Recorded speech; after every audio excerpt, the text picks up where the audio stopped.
আসসালামু আলাইকুম দর্শক। ইসরায়েল এবং ইরানের যুদ্ধের আরো কিছু খবর এবং বিশ্বের প্রতিক্রিয়া আসতে শুরু করেছে।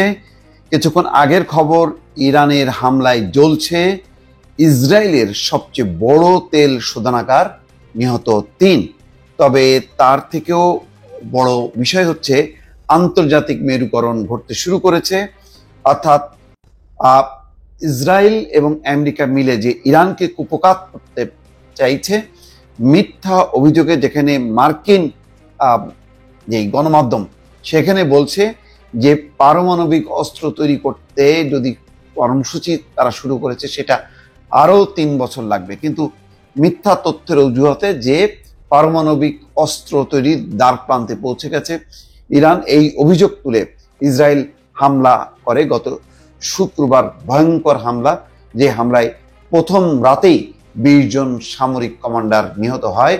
একেবারে ইরানের অভ্যন্তরে এবং ইরানের বেসামরিক এবং সামরিক উভয় স্থাপনা গুলোতে লক্ষ্য করে হামলা চালিয়েছে। এরপর আস্তে আস্তে ৩-৪ দিন পর থেকে বিশ্ব নেতারা মুখ খুলতে শুরু করেছে। চীন মুখ খুলেছে, কাতার এবং তুরস্ক। এখানে বলা হচ্ছে যে ইসরায়েলি হামলায় ইরানের নিহত ৪৫০। মানবিক সংস্থা তারা বলেছে যে এই পর্যন্ত যে নির্বিচারে হামলা চালিয়েছে ইসরায়েল, তাতে ইরানের ৪৫০ জন নিহত হয়েছে। এবং এরদোয়ান কি বলেছে সেটা খুবই গুরুত্বপূর্ণ, যে ইসরায়েল পুরো অঞ্চলের নিরাপত্তা ঝুঁকির মুখে ফেলেছে।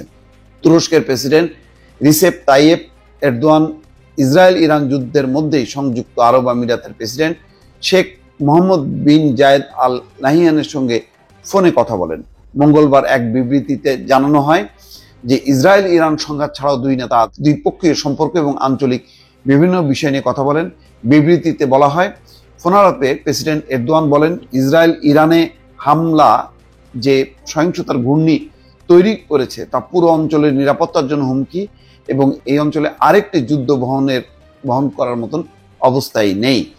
এরদোয়ান সংঘাত নিরসনে কূটনৈতিক উদ্যোগ জোরদার করার উপর জোর দেন। তিনি বলেন, ইরানের সঙ্গে পারমাণবিক বিরোধ নিরসনে চাবিকাঠি হলো পুনরায় আলোচনায় ফেরা। তিনি সতর্ক করে দেন, চলমান পরিস্থিতি যেন গাজার ভয়াবহ মানবিক সংকটকে ছাপিয়ে না যায়, কারণ তাহলে পশ্চিম তীর এবং পূর্ব জেরুজালেমেও ইসরায়েলিদের দখলের ঝুঁকিতে পড়তে পারে। এই বক্তব্যের পাশাপাশি কাতার বলেছে, ইরানের পারমাণবিক স্থাপনায় ইসরায়েলি হামলার ভয়াবহ পরিণতি হতে পারে। ইরানের পারমাণবিক স্থাপনাগুলোর উপর ইসরায়েলি হামলার তীব্র নিন্দা জানিয়েছে কাতার। দেশটি এই হামলাকে অবিবেচক পদক্ষেপ, যা ভয়াবহ পরিণতি ডেকে আনবে বলেও মন্তব্য করেছেন।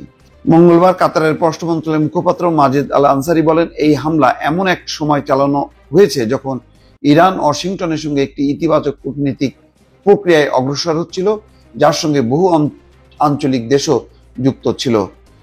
দর্শক, এই ঘটনার পাশাপাশি কিছুক্ষণ আগের যেই খবর, তাতে বলা হচ্ছে যে ইরানের হামলায় জ্বলছে ইসরায়েলের সবচেয়ে বড় তেল শোধনাগার, সেখানে নিহত ৩ জন নিহত হয়েছে। আর ইসরায়েল ইরান সংঘাত নিয়ে প্রথমবারের মতো মুখ খুলেছে চীনের প্রেসিডেন্ট।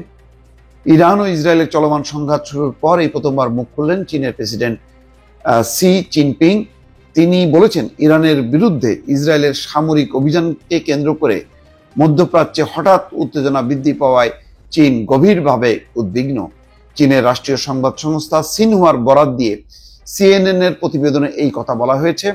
ইরানের গুরুত্বপূর্ণ কূটনৈতিক এবং অর্থনৈতিক মিত্র চীনের প্রেসিডেন্ট বলেন, চীন অন্য কোনো দেশের সার্বভৌমত্ব, নিরাপত্তা এবং আঞ্চলিক অখণ্ডতা লঙ্ঘনকারী যে কোনো কর্মকাণ্ডের বিরোধিতা করে। তিনি আরো বলেন, সামরিক সংঘাত কোনো সমস্যার সমাধান নয়, আঞ্চলিক উত্তেজনা বাড়ানো আন্তর্জাতিক সম্প্রদায়ের সম্মিলিত স্বার্থে নয়।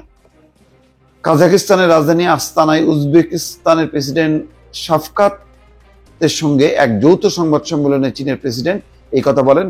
তিনি যেখানে দ্বিতীয় চীন মধ্য এশিয়া শীর্ষ সম্মেলনে অংশ নিচ্ছেন। চীনের প্রেসিডেন্ট বলেন, সব পক্ষকে যত দ্রুত সম্ভব এই সংঘাত প্রশমনে কাজ করতে হবে।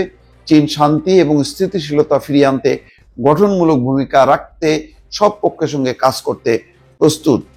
দর্শক, এই হচ্ছে অবস্থা। অর্থাৎ একদিকে চলছে ইরান এবং ইসরায়েলের মধ্যে পাল্টাপাল্টি হামলা, তেমনি সংঘাত নিরসনে বড় শক্তিধর দেশগুলো সমঝোতার প্রস্তাব সেগুলো যেমন বলছে, তেমনি ইসরায়েল এবং আমেরিকার যেই ভূমিকা সেই ভূমিকারও তারা নিন্দা করছে। দর্শক, ভালো থাকবেন। আল্লাহ হাফেজ।